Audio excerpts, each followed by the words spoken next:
같이 또 하나님의 능력을 내게 머물게 하자. 할렐루야.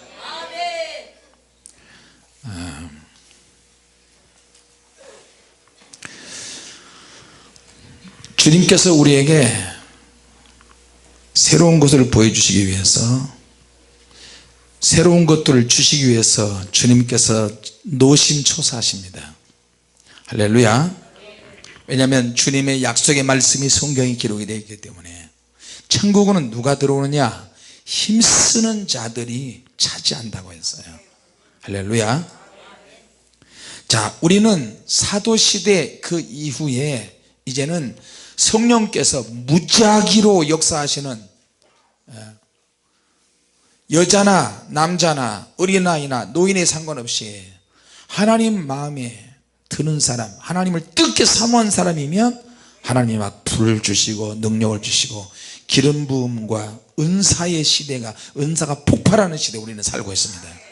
할렐루야. 자, 그런데 우리가 좀 더 새롭게 한 해를 출발하면서 하나님의 능력으로 시작해야 되는데, 하나님의 보좌가 우리에게 기다리고 있어요.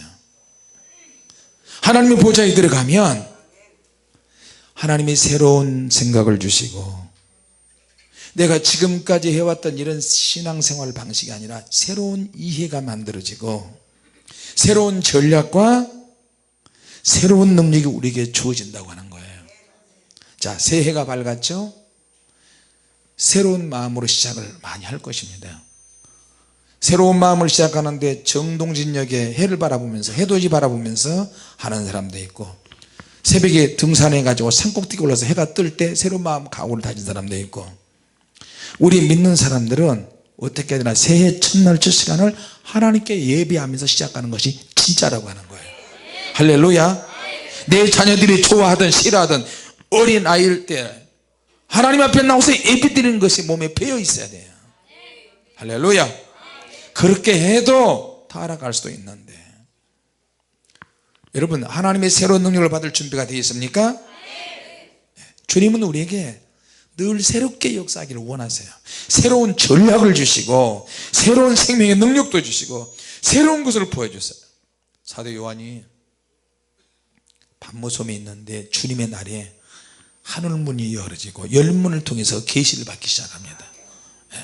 이 계시는 원초적인 계시예요. 우리가 하나님 앞에 가서 앞으로 육신의 생명이 끝나면 하나님 나라에 가서 이런 과정을 통해서 천국에 들어간다는 거예요. 24장로들이 보는 앞에서, 내생물이 보는 앞에서 앞뒤에 눈이 꽉 찬 상태에서 우리의 일거수일투족, 태어나면서부터 죽을 때까지 생각하고 마음 먹고 말하고 지금까지 살아왔던 모든 것들을 하나님 앞에 파노라마처럼 쫙 펼쳐지는 동영상을 바라보면서 우리는 하나님 앞에 진단을 받을 거예요. 눈이 안 보여서 그렇지, 영이 열어지면 우리가 얼마나 혓바닥을 조심해야 되는지 아십니까? 행동을 얼마나 조심해야 되는지 아세요? 항상 하나님은 우리에게 새로운 것을 주시려고 해요. 창조적인 능력을 주시려고 해요. 할렐루야. 하나님의 보좌 앞에 새로운 차원을 우리를 이끄시려고 하는데 우리가 준비가 안 돼서, 요한아 이리 올라오너라, 이런 목소리 말고 나 팔소리 같은 음성을 들었어요. 사도 요한을 불렀어요. 충성하는 여부도 주님이 보고 계시고, 우리가 얼마나 큰 책임감을 가지고 얼마나 하나님의 감동으로 찬양을 하고 한 해 동안 잘했던 못했던 최선을 다해서 했던 것, 새롭게 시작하는 것들, 하나님의 능력이 임하면 거룩하게 우리가 쓰임을 받을 수가 있어요. 할렐루야. 자, 여러분, 바울 당시에 어떤 사람이 얼마나 용력이 있는가, 이게 이슈가 됐어요. 자, 우리 중에 누가 가장 영권이 센가, 누가 가장 영력이 있는가, 누가 얼마나 영적인 신비스러운 체험을 얼마나 많이 했는가. 어떤 교회가 영적이냐, 어떤 사람이 영적이냐, 어떤 사람이 천국에 몇 번 갔느냐, 지옥에 몇 번 갔느냐, 얼마나 하늘에 얼마나 가까운 능력이 있느냐, 이런 것을 가지고 저 사람이 영적이다, 영적이지 않다, 저 사람은 천국을 골백 번도 갔다 왔다, 저 사람은 지옥에 수도 없이 많이 갔다 왔다, 얼마나 하나님의 능력이 있냐, 이거 가지고 그 사람을 평가를 했어요. 평가의 기준을 삼았어요. 당신 영 안 열어줬어? 천국 좀 갔다 왔어? 은사 좀 받았어? 그때나 지금이나 너무 비슷해요, 시대가. 자, 여러분, 영적인 체험들은 좋을 수도 있고, 영적인 신비한 체험이 교인들을, 수많은 사람들을 현혹시키는 수단이 될 수 있어요. 믿습니까? 은사도 내게 굉장히 유익한 은사이기도 하지만 잘못 사용하면 사람들을 현혹시키는 수단이 될 수 있고요, 그 사람의 기질과 스타일과 성향에 따라서 은사를 사용하는 사람에 따라서 영적 체험도 그 사람의 성향에 따라서 달라지는 거예요. 이해가 되십니까? 처음에는 정상적으로 건전하게 출발하다 나중에 서서히 잘못되고 능력이 많이 나타나면 우상이 되기 쉽고요, 타락하기 쉬워요. 그때나 지금이나 너무 비슷해요. 신비스러운 체험은 좋을 수도 있고 안 좋을 수 있어요. 다만 체험을 한 사람이 내가 이걸 얼마나 잘 관리하느냐, 얼마나 기도를 계속 유지하느냐. 근데 바울 당시에 단순히 사도 바울은 하나님의 말씀을 전하고 진리의 말씀을 전한 것뿐만 아니고 하나님께서 바울을 보니까 깊은 영적인 체험을 시켰어요. 그렇게 한 이유가 있었는데, 예수님께서는 바울이 신비적인 체험을 한 사람들과 경쟁관계에 있는 것을 보셨어요. 바울이 세운 고린도 교회인데 와서 보니까 영적 체험을 얼마나 했느냐, 얼마나 능력 받았느냐, 은사가 얼마나 있느냐. 그러니까 고린도 교회는 맨날 영역, 체험, 은사 이런 것 가지고 계속 문제가 생기는 거예요. 로고스적인 교회는 그런 문제는 없어요. 그러나 레마적인 교회는, 영적인 능력과 은사가 나타나는 교회는 이것이 이제 지나치다 보니까 이런 문제가 돼서 싸우기 시작하고, 누가 먼저냐, 어떤 사람이 더 깊냐, 누가 더 영력 있냐. 새로운 선생들이 바울은 모든 체험을 다 하고 있는데 바울 앞에서 막 떠드는 거예요. 천국 갔다 왔어, 지옥 갔다 왔어, 이렇게 꼭 번데기 앞에서 주름 잡듯이 자기 자신들의 신비스러운 체험을 막 자랑을 했어요. 근데 사도 바울은 그들의 행동에 상관없이 자기 체험을 말을 하지 않는 거예요. 자기가 삼층천에 갔다 오고 낙원, 천국의 한 지역에 낙원에 갔다 왔는데도 말을 안 하는 거예요. 웬만하면 말을 안 하고 그렇게 하고 있는데, 그러니까 바울이 가만히 보니까 저들이 말을 한 번 하고 두 번 하고 세 번 하고 네 번 하고 계속 말을 해대기 시작하는데 알고 보니까 엉터리 체험이야. 사단의 역사요, 미혹의 영의 역사에서 엉터리로 체험한 것을 막 진짜처럼 이야기하거든요. 바울은 지금까지 말 안 하고 있어요. 자, 여러분 지금도 그래요. 처음에는 출발은 같이 하는 것처럼 보는데 가면 갈수록 아니야. 지옥에서 들려오는 소리를 조작을, 여러분 지옥에서 들려오는 소리는요 조작할 수가 없고 그 사람을 통해서 나올 수가 없는데, 이게 이제 점점 심하다 보니까 얼마든지 거짓말로 조작을 해서 이렇게 하다 보니까 그렇게 선을 넘게 되는 거예요. 그래서 사도 바울이 말 안 하려다가 참다가 저런 엉터리 같은 인간들이 있네. 교회를 어지럽히고 기독교인들을 어지럽히고 하도 그러니까 사도 바울이 조심스럽게 이야기를 해요. 어떻게?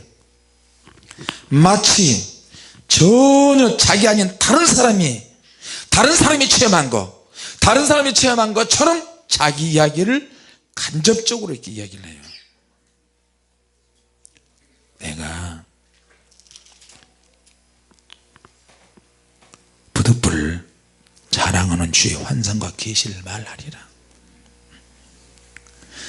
자기에게 주셨던 계시의 환상을 말한다고 하면서 그리스도 안에서 14년 전에 내가 몸 밖에 있는지 몸 안에 있는지 몸 밖에 있는지 모르는데 그 사람을 안다.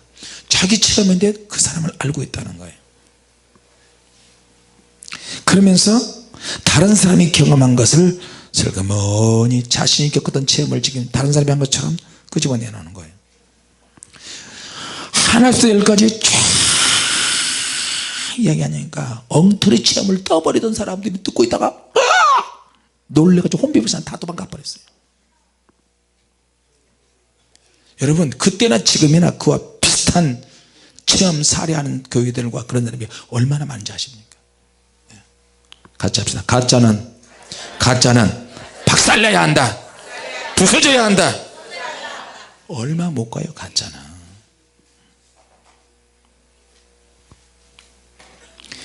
여러 신앙인들을 만날 때가 참 많아요. 천국 갔다 온 사람, 지옥 갔다 온 사람, 경험자들을 때로 정말 많이 만나요. 저도. 근데 그 많은 사람들 중에 누가 더 깊은 영적인 능력을 가진 사람인지 겉으로는 막 거들먹거리는데요, 겉모습만 봐서는 그 사람이 진짜 같아요. 근데 속에 있는 그런 것들이 있는데 겉모습까지는 절대로 알 수 없어요. 할렐루야. 부드럽게 말한다고 해서 그 사람이 영권이 있는 거 아니에요. 영역은 그럼 누가 센가, 누가 가지고 있는 영성의 진짜인가.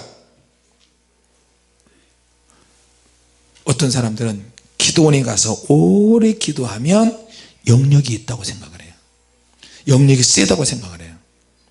어떤 사람은 귀신을 잘 쫓아내면 영이 센 것으로 생각을 하고요. 신비로운 체험을 많이 하면 영역이 있다고 생각을 해요. 그러나 사도 바울은 진짜는 하나님의 말씀을 많이 보고 기도가 뒷받침이 되며, 할렐루야, 주님의 말씀, 진리의 말씀을 그대로 똑같이 실천하는 능력이 진짜 영역이라고 이야기하는 거예요. 진짜 영역. 성경 말씀대로 사는 거야. 기도한 대로 사는 거야. 은혜 받은 대로 사는 거야. 은혜 받고 끝난 결과 은혜 받고 나서 무식이 뒷받침되면 안 되잖아요. 그러니까 이론적으로 말씀을 많이 보고 이 말씀이 살아있으려면 기도가 뒷받침돼야 되고, 기도가 뒷받침되면 성령이 강력하게 역사하는 거예요. 할렐루야. 정확하게 하나님 말씀대로 살 수 있는 그 사람이 영역 있는 사람이에요. 거기다가 플러스 기도, 플러스 성령 충만, 플러스 성령 충만, 충만한 열매, 그러면 그건 진짜 딱이에요. 믿습니까? 부득불 말하지 않을 수가 없어요. 바울이 자기 자신의 체험을 말하는 것이 무익하기도 하지만 말하지 않을 수가 없을 때 말을 했어요. 왜? 말을 하지 않으면 혼선이 계속 있어요. 왔다 갔다 누가 진짜냐 가짜냐, 누가 진짜냐 가짜냐 이러니까. 당시 사람들도 직통계시를 굉장히 좋아했어요. 주의 환상과 계시와 하나님의 말씀을 듣는 걸 굉장히 좋아했어요. 진정으로 사도 바울이 자랑하고 싶은 것이 있는데, 그것은 뭐냐면 신비체험보다 이 세상에 살면서 끝까지 내가 타락하지 않고 끝까지 믿음을 지키면서 살다가 주님 나라에 슝 들어가는 거예요. 할렐루야. 그렇게 말하는 바울은 이미 영안이 열려버렸어요.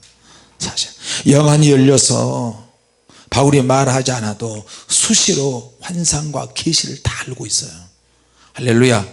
복음 전하다가 풍랑 만나다가 유라굴로 광풍이 있을 때 바울에게 하나님이 말씀하시네요. 바울아, 절대 죽지 않을 것이다. 276명 그대로 다시 살 것이다. 그대로 되는 거예요. 바울과 실라가 빌립보 감옥에 갇혔을 때 막 찬양하고 기도하잖아요. 천사가 와서 감옥문을 확 열어버리잖아요. 창고가 다 풀어지고. 할렐루야. 계시와 비밀과 영적인 것을 다 통달한 사람이에요. 그럼에도 불구하고 말씀을, 진리의 말씀을 전하는데 목숨을 걸었어요. 할렐루야. 그런 사람에게는 환상과 계시와 은사와 하나님의 말씀을 같이 겸하여 주시는 거예요. 왜? 타락하지 않으니까. 그러면서도 환상 볼 거 다 봅니다. 그러면서도 말씀의 주홍으로서 바울이 말씀으로 사역을 잘하고 있습니다. 환상과 계시의 기쁨도 있지만 그보다 더 중요한 것은 하나님의 말씀과 그 말씀의 능력과 비밀을 알고 그 말씀을 지킴으로 끝까지 변화시키는 거예요. 할렐루야. 그렇다고 환상과 은사와 계시가 없어지는 것은 아니에요. 우리가 그렇게 똑같이 인정하는 한 그런 하나님의 능력과 일단 같이 일어나는 것입니다. 믿습니까? 자, 그런 바울에게도 내가 죽고 싶을 정도의 괴로운 일이 있는 거예요. 죽고 싶을 정도. 죽고 싶을 정도의 괴로움이 뭐냐? 육체에 어떤 질병이 있었던 것 같아요. 가시가 있어요. 그렇게 표시해서 가시, 육체에 가시가 박혀서 계속 수시로 고통이 오는 거야. 죽고 싶어. 이걸 가지고 세 번씩 계속해서 기도해. 주님, 이거 좀 고쳐 주시옵소서. 이거 좀 낫게 해 주시옵소서. 아이고 못 살겠네요. 근데 육체의 가시가 뭐냐? 아무리 기도해도 안 풀어지는 거예요. 이걸 믿음으로 표현하면 하나님의 안전장치예요. 안전장치. 너 받은 계시가 너무 크기 때문에 교만할 수 있고 높아질 수 있고 너같이 말씀의 달변가 어떤 상황에서도 하나님 말씀을 보호하고 변증할 수 있는 너 계시의 문이 다 열어진 너 교만할 수 있다. 그래서 너는 안전장치가 필요하다. 그래서 육체에 가시가 생긴 거예요. 바울에게 주신 거 교만 방지하기 위해서. 얼마나 힘들었는데 바울이 주님의 긍휼을 호소하고 자비를 구하고 제발 좀 고쳐달라고 그러는 거예요. 이게 질병이야. 자, 여러분, 복음의 사람도 성령의 사람도 기질적인 약점이 있을 수 있습니다. 어떤 사람은 성령의 사람인데 화를 잘 내요. 그런데 그 사람에게 성령이 역사하시는 거예요. 어떤 사람은 혈기가 너무너무, 어떤 사람은 성령의 사람인데도 낙담해. 오늘 미국의 어떤 목사님이 카운셀링을 하고 우울증 걸린 사람들을 상담해주고 치료하고 사역을 하는 목사님이에요. 근데 사역을 하고 있는데 이 목사님이 갑자기 사역 끝나고 나서 우울하다, 외롭다, 그래서 우울증으로 자살해 죽어버렸어요. 여러분 그거 아세요? 그래서 우울증 상담을 지 아무리 잘하고 사역을 아무리 잘해도 자기가 자기 자신의 영혼을 위해서 성령의 능력을 받아야 되고 은혜 충만하지 않으면 안 되는 거예요. 할렐루야. 사역자들도 기질적인 약점이 있어요. 남의 험담을 잘하기도 하고 낙담하기도 하고 히스테리 증세가 있을 수도 있어요. 영적인 침체가 주기적으로 자주 와. 사역자들도. 그리고 무기력증이 생겨. 사도 바울 같은 경우는 완벽주의 같은 어떤 강박관념도 있고요. 눈에 안질이 있어. 안질. 눈곱이 항상 끼고 다리는 O자 다리. 안짱다리. 성경에는 안 나와 있지만 이스라엘의 역사에 보면 그렇게 나와 있어요. 키는 적고 대머리에 hen된다가 눈에 안질, 눈곱이 항상 끼고 앞이 잘 안 보이지 않고, 보이지 않고. 그러니까 이런 것들 때문에 바울이 가시가 있으니까 막 기도하는 거예요. 하나님 앞에. 바울 같은 사람은 완벽 그 자체야. 메시지를 전해도 사역을 해도 정확하고 확실하게, 기도도 정확하게, 영안이 열어지는 것도, 사역도, 은사도, 능력도 강력하게 나타나니까 완벽 그 자체를 추구하는 사람이에요. 그러니까 때로는 이런 것이 강박관념처럼 작용을 하게 돼요. 그리고 이것이 수시로 찾아와요. 밤낮으로 찾아오고 괴로워 죽겠어요. 또 바울은 결혼을 하지 않았다고 그러잖아요.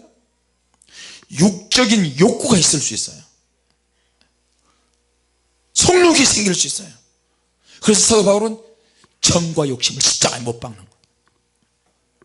육체의 정욕, 이생의 자랑. 우리 육체는 가만히 놔두면 죄를 짓는 요소가 돼버려요. 내 혓바닥도, 입도, 생각도, 마음도, 행동도. 이것이 수시로 찾아와요. 그래서 사도 바울은 이것을 뭐냐, 사단의 사자라고 그랬어요. 우리 육체를 사탄의 가장 좋아하는 사탄의 앞잡이라고 그랬어요. 육체를 육체대로 놔두면 이 육체가 나중에 내 영혼을 파괴하는 일을 합니다. 하나님 앞에 가면. 그러면 지옥 가는 거예요. 한 번은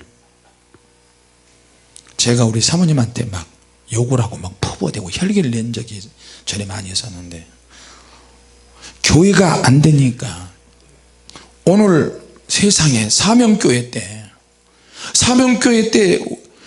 성도 몇 명 없는데, 그때 제일 나를 힘들게 했던 사람, 나에게 보증을 선다고 해서 내가 보증을 선데 한 8천만 원 돈이 날아가 버렸잖아요. 그 할아버지, 75살 먹은 할아버지가 교회 오면 오토바이를 타는데, 이분은 항상 교회 안 오겠다, 나를 괴롭히며 사고가 나요. 2.5톤 그 덤프트럭 그 밑에 오토바이 타다가 들어가 버린 거예요. 또 가서 보면 붕대로 칭칭 감겨 있고, 또 서대문 로타리 위에 그 금화 터널 있잖아요. 연세대에서 그 터널이 있어요. 얼마나 높은데 그 고가에서 오토바이 타고 같이 밑으로 떨어져 버렸어요. 근데 사람들이 다 죽었다 그러는데 한참 후에 부시부시 일어나 가지고 박살난 오토바이를 조립을 해 가지고 타고, 안 나오겠다 그럴 때마다 그래가지고 교회에 왔는데 더 많이 구겨졌어요. 전에는 이랬는데 안 나온다 그러면, 그래서 나한테 뭐라 하냐, 목사님 나 이제 사명교회 다시는 안 나가겠습니다. 그러고 할렐루야. 성도가 몇 명 없어도 하나님께서 그런 방법으로 교회에 성도 나올 수 있도록 하시더라고요. 왜? 기도를 빡세게 하니까. 그래서 자기는 사명교회가 부흥이 되면 주님의 교회를 무조건 나가겠대요. 사명교회 나가겠대요. 부흥될 수가 앉았으면 얼마나 좋아요. 여기 우리 이사 딱 오는 날 보고 즐겁게 나갔어요. 그리고 11년 만에 오늘 왔어요. 오늘 어떻게 해서 왔냐고 그랬더니, 나 때문에 교회도 망하고 뭐도 망하고, 자기가 아직 지금 87세인데 집에 가서 있으니까 목사님 생각밖에 안 나. 내가 목사님을 너무너무 마음을 아프게 해가지고 이거 회개를 못하면 자기 천국 못 갈 것 같아요. 여러분, 그러니까 주변 사람들한테 아프게 하지 마세요. 돈으로도 아프게 하지 말고, 말로도 아프게 하지 말고, 그것 때문에 지옥 간다니까. 자, 여러분 보세요. 성경에는 자기 눈이 실족케 하면 눈 때문에 전체가 다 지옥 가고, 혀가, 독을 가진 혀가 욕하고 뒷말하고 계속 이러면 이 혓바닥 때문에 지옥 전체 다 간다니까요. 그러니까 벙어리가 돼도 혀를 뽑아버리고 천국 가는 것이 낫고요, 눈이 실족하니까 잘못된 것을 계속 보니까 이 눈 때문에 지옥 가는 것보다 눈알을 뽑아버리고 천국 가는 것이 나아요. 주님이 천국과 지옥을 설명할 때 그렇게 표현하셨어요. 할렐루야. 무섭게 말씀하십니다. 주님은 주님 내가 억울해요. 억울하다 내가 왜 지옥에 있는데요. 너는 그걸 회개하지 않았다. 눈으로 지은 죄 회개하지 않았고, 혓바닥으로 지은 죄 회개하지 않았고, 생각으로 지은 죄 회개하지 않았고, 마음으로 지은 죄 회개하지 않았고, 너 그거 제대로 회개하면 너 지옥에 떨어진 거야. 주님이 그러신다니까요. 근데 우리는 착각하고 있어요. 아까 저녁 때 몸이 너무너무 피곤해가지고 집사님들 성도들 보면 너무너무 이야기하고 싶고 그러는데 저녁에 또 예배가 있으니까 집에 갔잖아요. 8시 돼서 갔는데 눈이 막 감겨. 주님 오늘 내가 무슨 말씀을 해야 될까요? 무슨 말씀을 해야 될까요? 낮에 계시록 말씀과 사도 바울이 영안이 열어졌던 이것과 같이 연결해서 주님의 말씀을 전하라 그래서 주님 그렇게 믿고 가겠습니다. 잠깐 30분 정도 누웠나요? 누웠는데 또 눈이 열어지기 시작하는 거예요. 성도들이 이렇게 쫙 앉아있는데 성도들의 머리에서 뇌가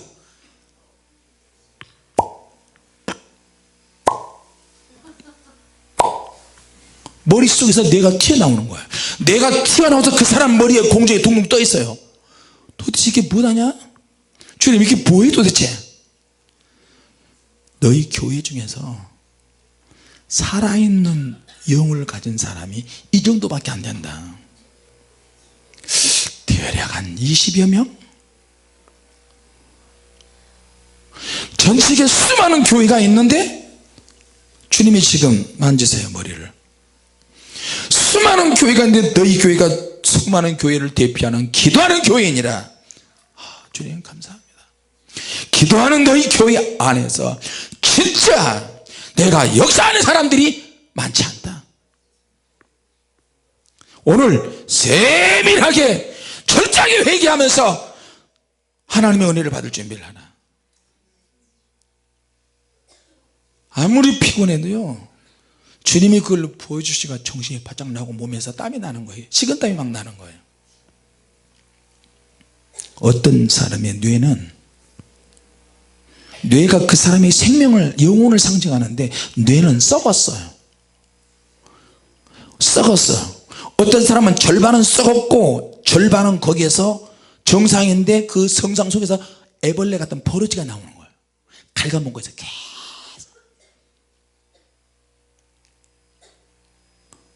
이거 어떻게 해야 돼요 도대체?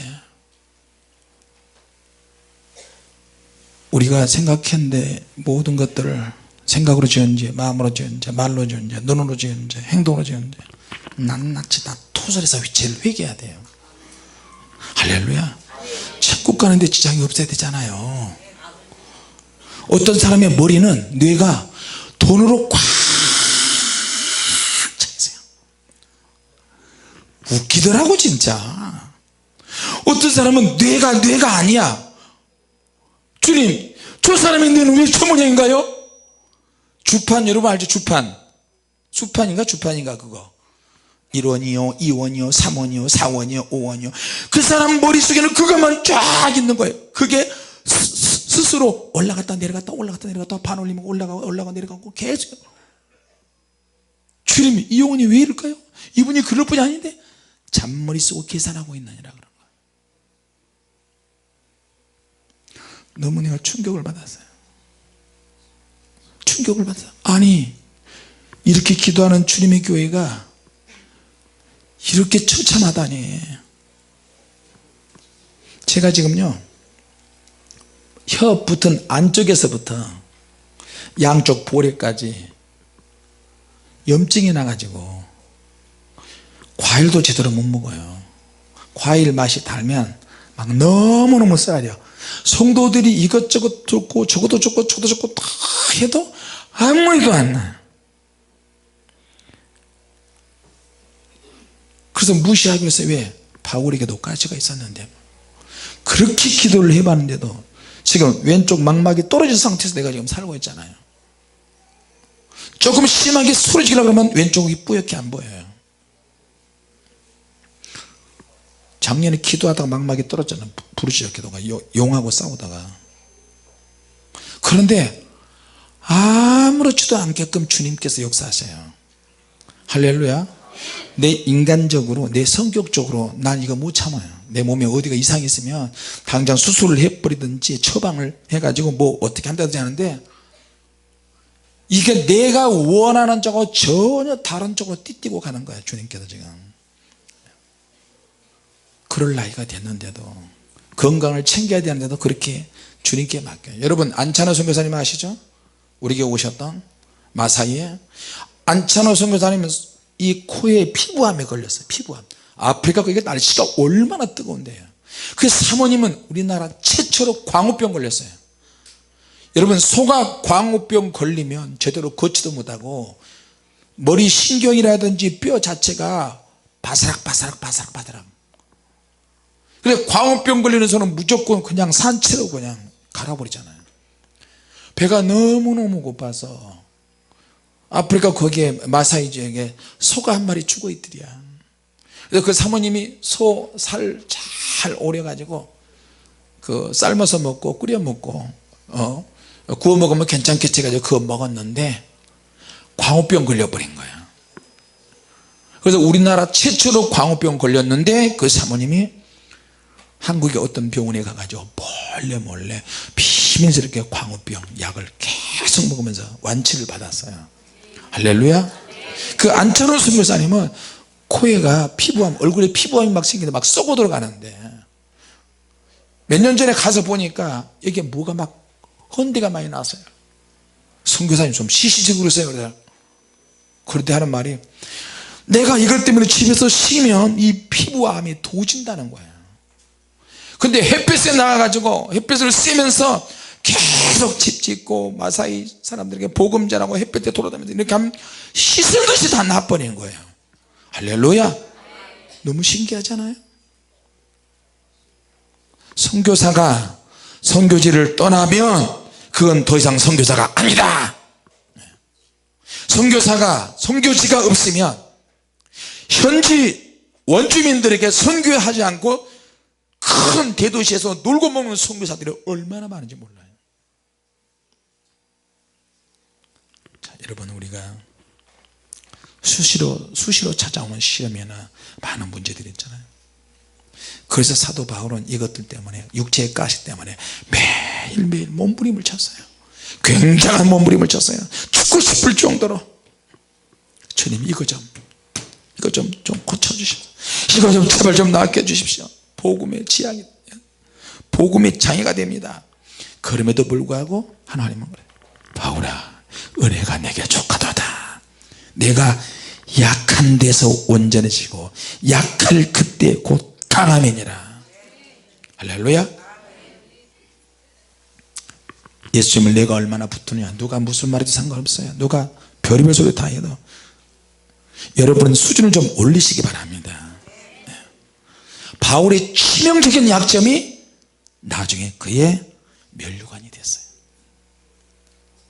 같이 합시다. 약점이 면류관이 되게 하자. 할렐루야. 여러분 능력 받고 싶으세요? 은혜 받고 싶으세요? 하나님의 영을 끌어들이시기 바랍니다.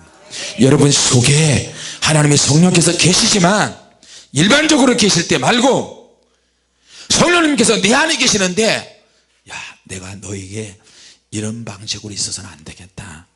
너에게서 터치를 해서 확 그래서 내 눈앞에, 내 옆에, 내 입에, 내 눈에, 내 행동에, 내 말에 내가 나타나도록 할 것이다. 할렐루야. 그러려면 우리가 죄에서 멀어져야 돼요. 그리고 죽도록 충성해라는 거예요.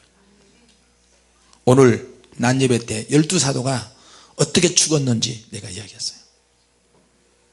베드로 네로 황제, 네로 왕에게 로마에 가서 전도하다가 너무 힘드니까 밖에 봤다가 도망가다가 고향으로 가려다가 다시 주님이 나타나셔서, 구어바디스 도미네, 내가 버리던 십자가를 내가 다시 지러 난 로마로 간다. 주님의 음성 듣고 회개하고 다시 로마로 가서 거꾸로 십자가에 못 박혀서 순교를 당했는데 십자가에 거꾸로 못 박혔는데 피가 거꾸로 솟구치잖아요. 그래서 눈알이 튀어나오고 피가 코에서 나오고 입에서 나오고 그래서 잔인하게 십자가에 못 박혀서 거꾸로 순교를 당했어요. 안드레, 베드로를 예수님께 인도한 사람인데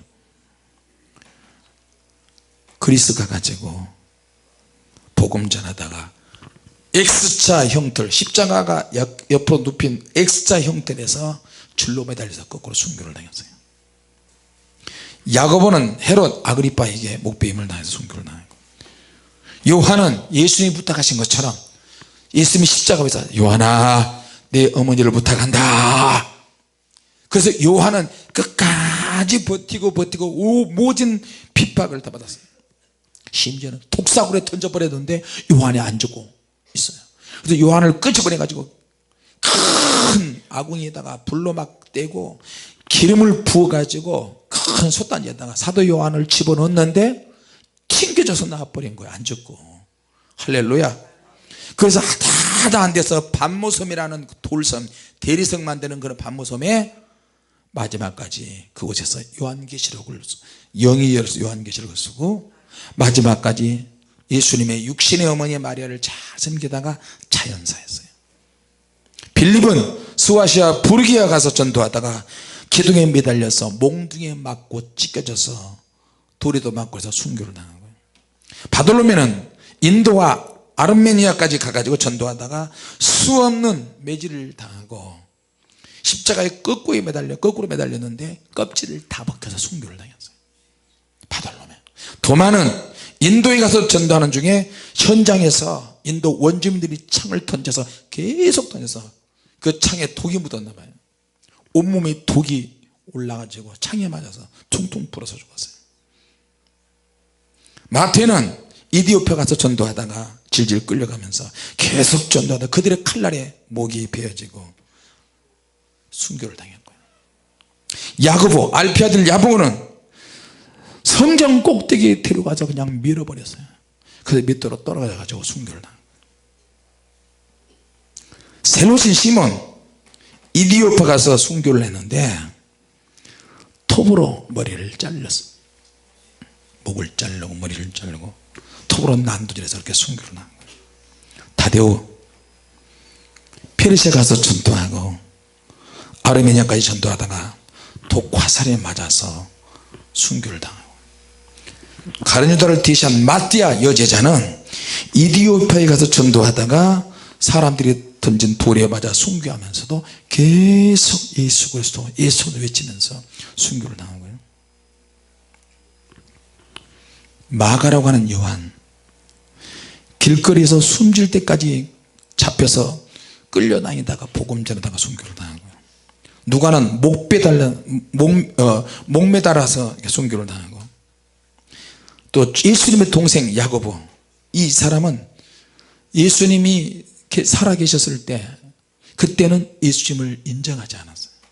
그리고 부활하신 예수님을 만나고 나서 예루살렘에서 끝까지 복음 전하다가 순교를 했는데 이분의 별명은 무릎이 낙타 무릎이에요. 낙타 무릎.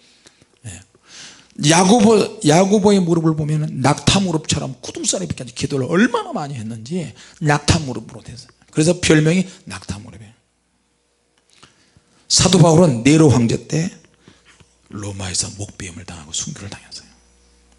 사도 요한이 영이 열어져서 보니까 24장로들이 성전에 쫙 하나님 모자 앞에 앉아있고 12사도들이 순교한 그들이 앉아있고, 천국에 가면 순교자들의 첫 번째 반열에 서 있고 그 다음에 주의 종들 죽도록 충성하는 사람들 쭉 상급별로 그렇게 서 있는 줄로 믿으시기 바랍니다. 할렐루야. 자, 우리 육체가 살아있을 때, 육체에 생명이 있을 때 우리가 봉사할 수 있고 헌신할 수 있고 내 상급을 올릴 수가 있어요. 할렐루야. 그래서 여러분, 육체가 있을 때 죄를 짓는 쪽으로 가지 마시고 죽도록 충성해서 상 얻는 쪽으로 가시를 바랍니다. 할렐루야. 주님께서 초대하세요. 내가 너희들을 초대한다. 이리로 올라오너라. 이번 성에 주님의 초대를 좀 많이 받으시기 바랍니다. 같이 합시다. 주여 나를 새롭게 하여 주시옵소서. 내 영이 새로워지기를 원합니다. 할렐루야. 오늘 그 말씀을 붙잡고 기도로 승리하시기 바랍니다. 기도하겠습니다. 하나님 아버지,